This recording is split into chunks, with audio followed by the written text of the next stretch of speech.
अऊज़ु बिल्लाहि मिनश शैतानिर रजीम। बिस्मिल्लाहिर रहमानिर रहीम। वमा आतैनाहुम मिन कुतुबिन यदरुसूनहा वमा अरसलना इलैहिम क़ब्लक मिन नज़ीर वकज़्ज़बल्लज़ीना मिन क़ब्लिहिम वमा बलगू मि'शारा मा आतैनाहुम फकज़्ज़बू रुसुली फकैफ़ कान नकीर।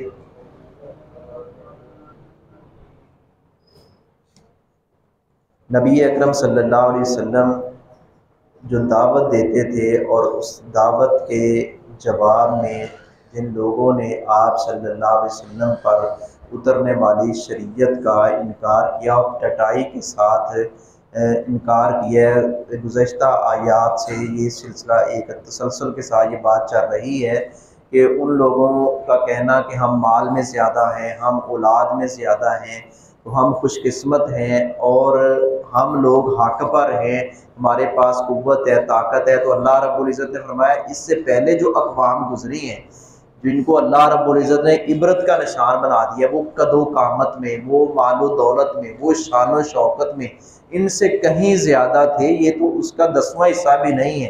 इनकी क्या हैसियत है जब वो लोग नहीं रहे जो बड़े कुव्वत वाले, बड़े ताकत वाले, जो हाथों के साथ और इतने इतने लंबे कद थे और हाथों के साथ मजबूत और जफाकश और मेहनती थे और सलाहियतें अल्लाह रब्बुल इज़्ज़त ने दी थी। हाथों के साथ पहाड़ों के अंदर मोर्चे बना लेते थे, उनको खोद लेते थे, घर बना लेते थे और एक बंदे के अंदर बड़ी अल्लाह रब्बुल इज़्ज़त ने पावर रखी होती थी।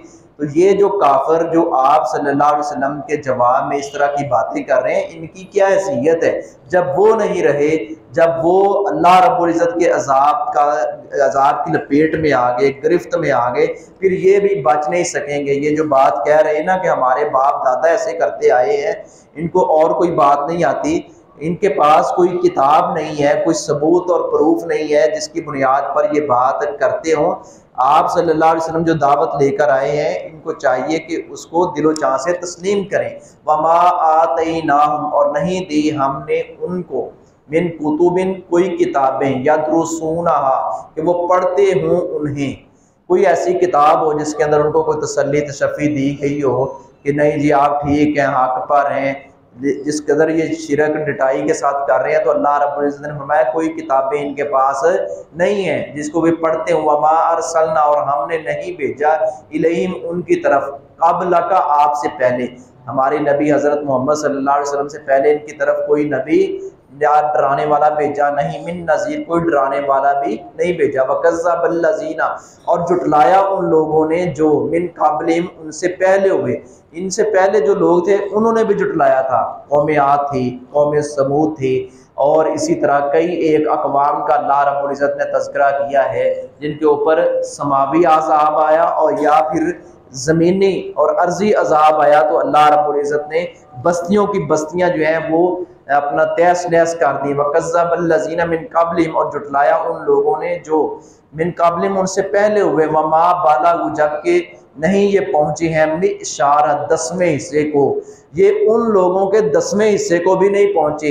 उन जैसी कोई पावर, शान शौकत, इतने बड़े दावे कर रहे हैं, उसका 10वां हिस्सा भी नहीं है। माँ उसके जो आतैनाम, हमने दिया था उनको जो उनसे पहले थे।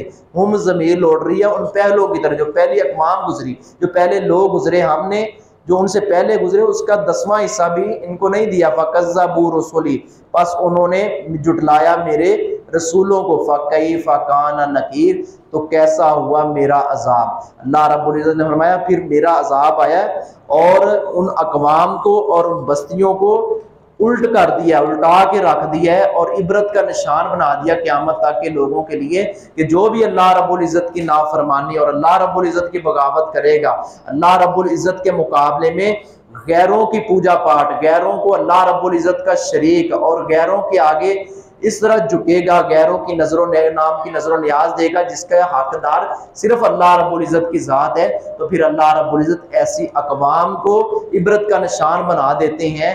तो इसलिए खालिक़े कायनात के जो हुकूक हैं वो हमें पहचानने चाहिए। अल्लाह रब्बुल इज़्ज़त ने हमें पैदा किया है और उसने हमारी जिम्मेदारी लगाई है, हमारी ज़िंदगी का मकसद बयान फरमाया, तुम्हारी ज़िंदगी का मकसद मैं रब्बुल आलमीन की इबादत और बंदगी है। जब उसकी इबादत और उसकी बंदगी कमा हक़्क़ु अदा नहीं की जाएगी, उसके अंदर कोई टेढ़पन होगा, कोई तजरबी होगी, या अपने तख़य्युलात और तसव्वुरात के घोड़े दौड़ाकर चूंके चनाचे करके शिरक को प्रमोट किया जाएगा, तो फिर अल्लाह रब्बुल इज़्ज़त बर्बाद कर देगा।